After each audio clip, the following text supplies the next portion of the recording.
Give me a minute. I want to address the comment here by Tom Weber Jr., who is a friend of the channel and has asked a great question.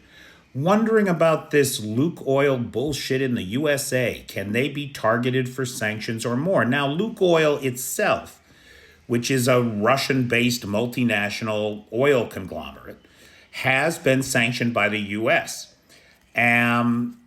There's some other stuff going on with them. The U.S. seized a $45 million plane that belonged to the company, I think just because they hadn't paid their hangar fees. Not necessarily because of sanctions, right? Like all these guys, they don't pay their bills. Come on. Anyway, so they still do retail business selling gas in the United States.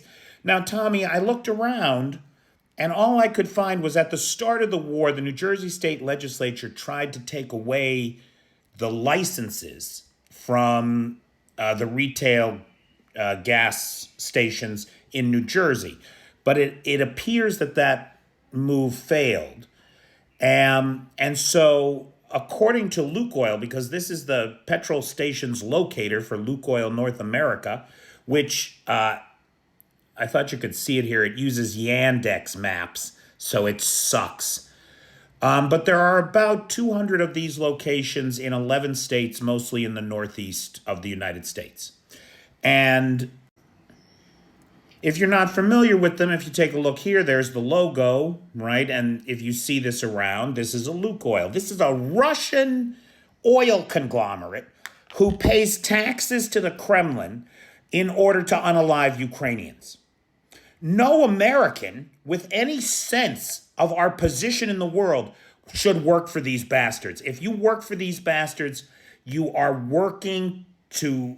The blood of Ukrainians is on your hands. It's just that simple.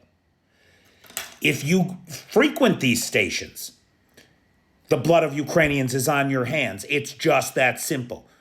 The American people should, with a voice as one, ignore these places, not set foot in them, and drive them out of business. We apparently do not have the political will to throw them out of the country. And so we as a people need to make the decision to not frequent these places. And beyond that, it looks like that's what we got to do. The company itself is having lots of problems in Russia. Sales are way off. Refining capacity is off because of Ukrainian strikes against their refineries. And so as Americans, we can vote with our wallets, boy. And it is important that we do so. It is increasingly important in these times when literally the lives of people are on the line.